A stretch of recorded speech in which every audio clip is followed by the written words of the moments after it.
Have a good day and hi, I bid to everyone and Dr. Ross. My name is Rollerwinsthie Anak Wilson from ED2473A. So today, I will presenting my case study titled Understanding Classroom-Based Assessment Implementation in Malaysia Secondary Education.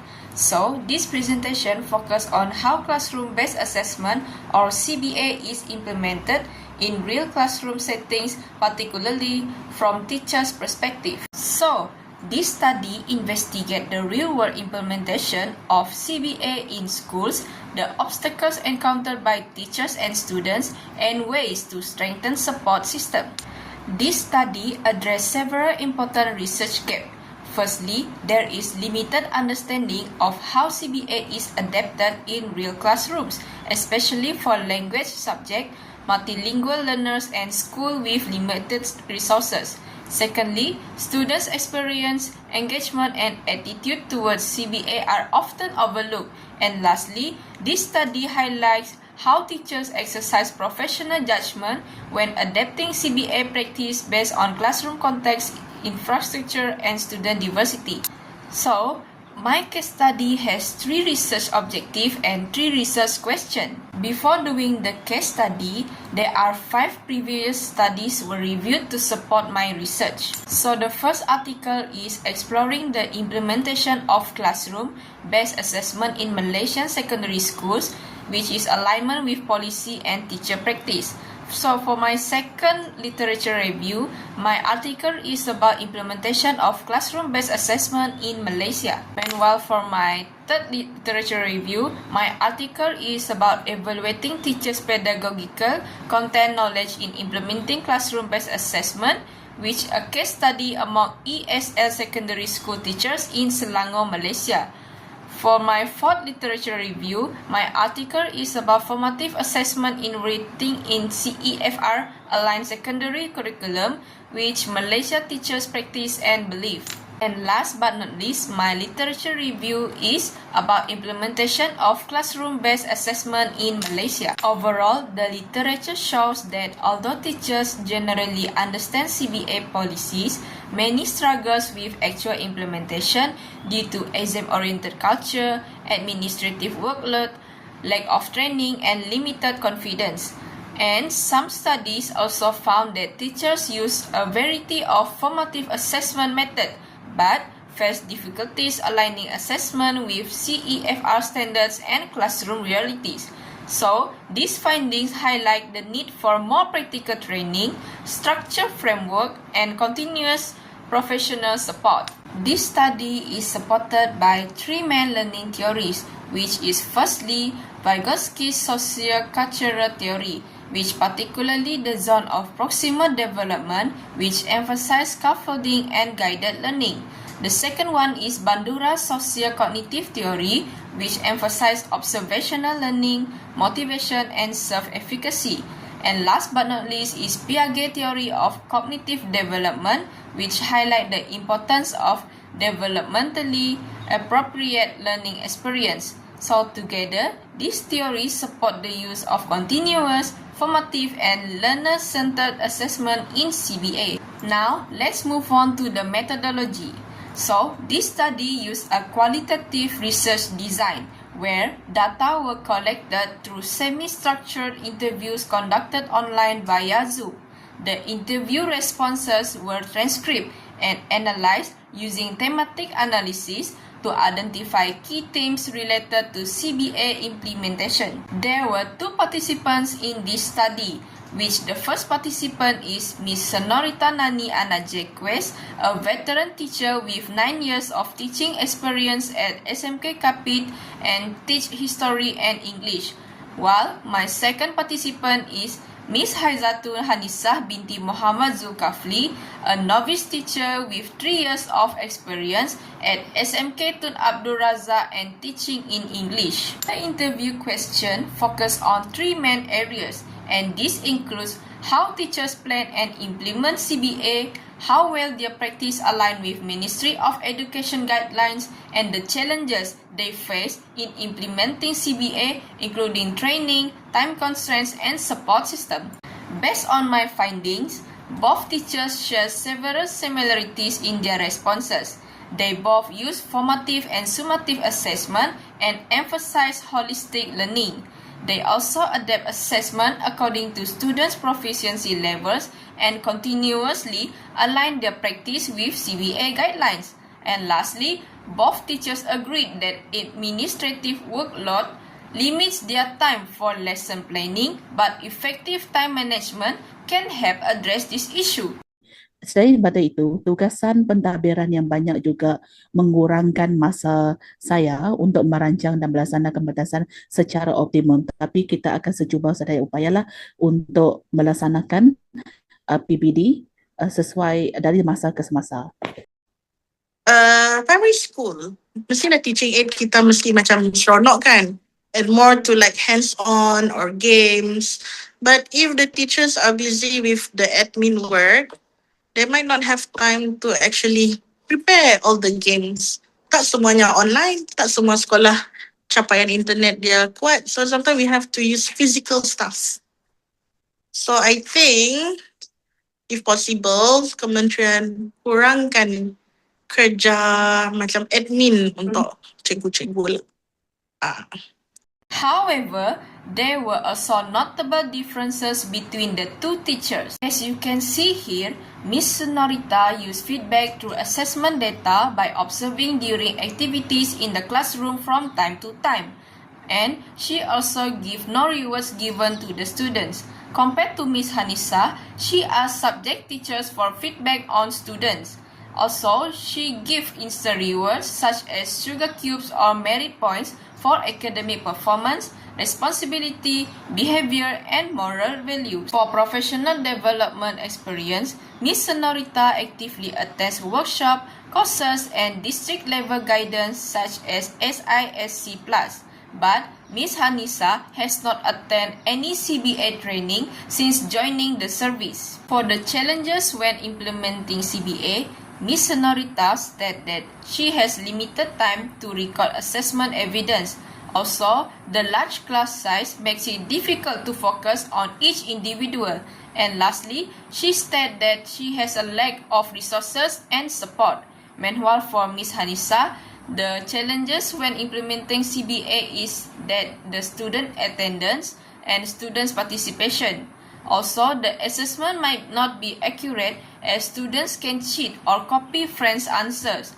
And lastly, she said that it is hard to remember each of students' abilities as there are too many students in one class. Nevertheless, there are ways to address the challenges.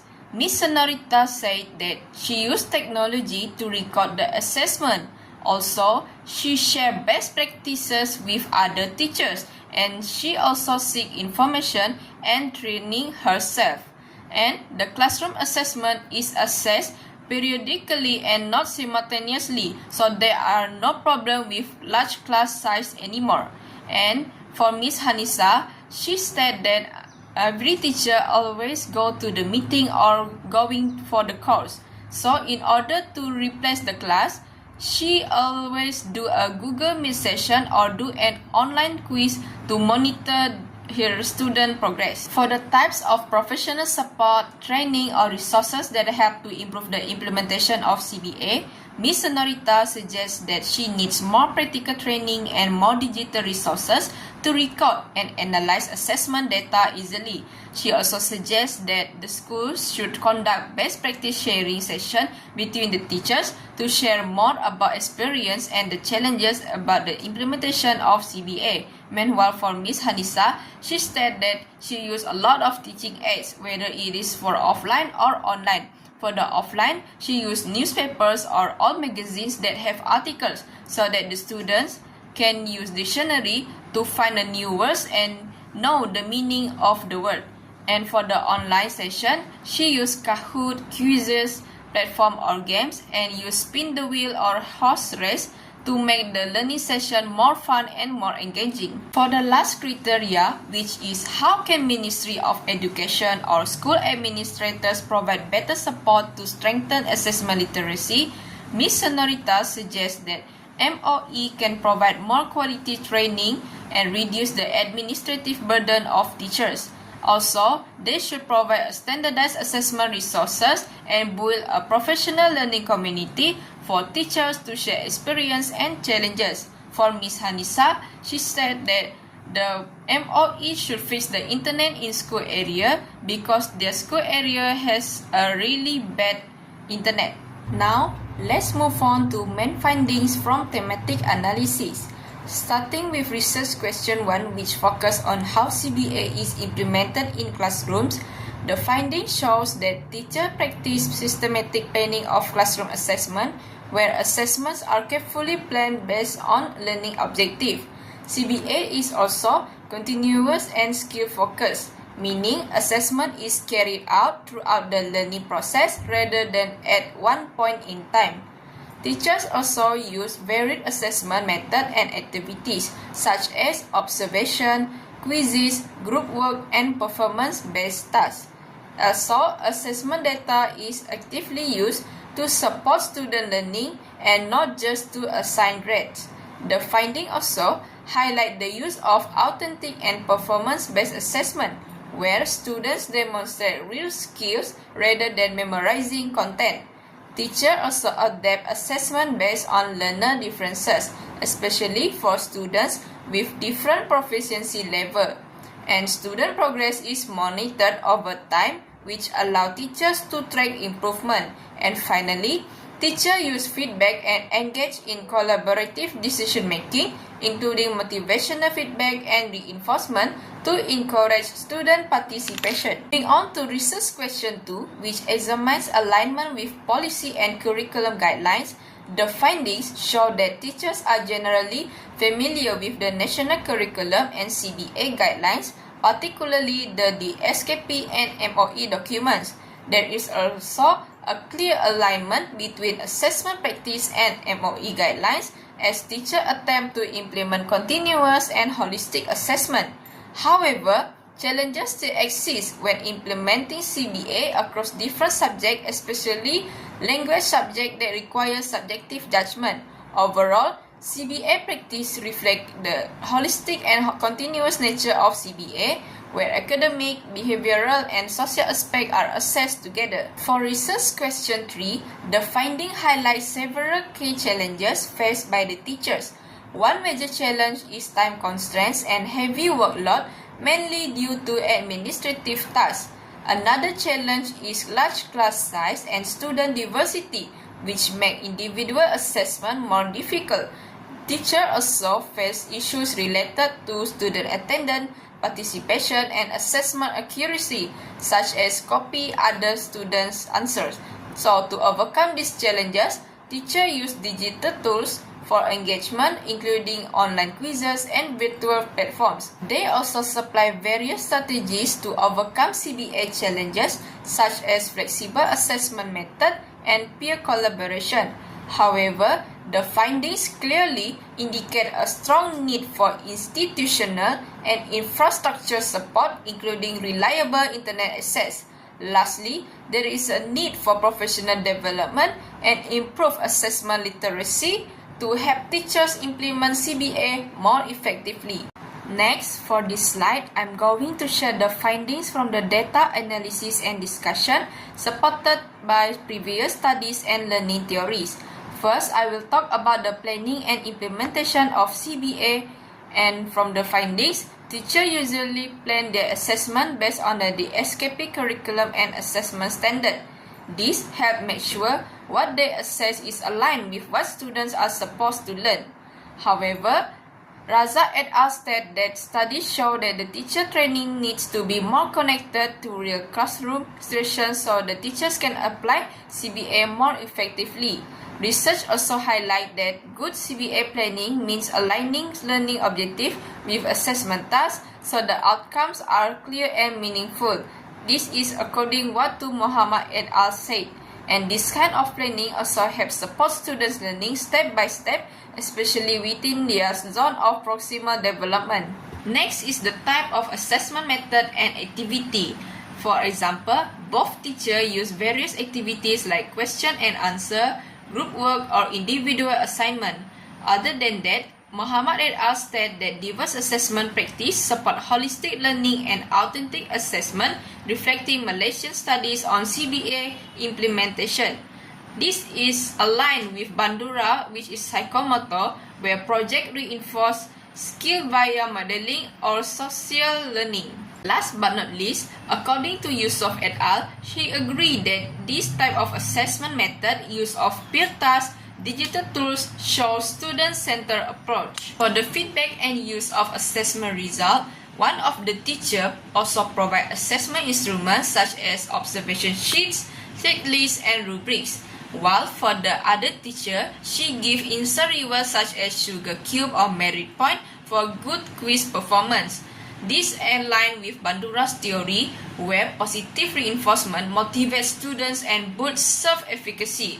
And lastly, according to Piaget's theory, the feedback is tailored to developmental readiness and promotes cognitive growth. Last but not least is the barrier and the challenges in CBA implementations. So according to Yusof et al., the main barriers are the time limits and admin load. The teachers know CBA policy but struggle to apply it. And Razak et al. Agrees that teachers require targeted professional development to improve assessment literacy and maximize the benefit of formative assessment. And based on my study, both teachers agree that administrative tasks reduce time to plan and implement of CBA. To sum up, both teachers perceive CBA as a continuous, holistic, and learner-centered assessment process. The effective CBA implementation relies heavily on teacher agency and adaptability. Next, both employed multiple assessment methods, particularly observation-based strategies, to assess student academic, social, and behavioral development. And last but not least, CBA constrained by systemic challenges like large class size, administrative workload, inconsistent student attendance, and limited infrastructure such as internet access. For the possible future research, future studies should involve more teachers from different regions, subjects, and school types. Research could also explore students' and parents' perception of CBA and the use of classroom observations alongside the interview. Other than that, the long-term studies may help examine how sustained CBA practice affects student learning outcomes. And several recommendations are proposed, where firstly, parents and communities should support learning beyond examinations and understand the goals behind it. Other than that, the school should foster peer collaboration and improve infrastructure, especially for the internet access. And last but not least, the Ministry of Education should reduce the administrative workload and provide flexible guidelines for language subject and offer more hands-on and practical CBA training throughout the process of finishing my case study. So these are all the references that I have been used to complete my assignment. That's all for my presentation. Thank you very much for your attention and goodbye.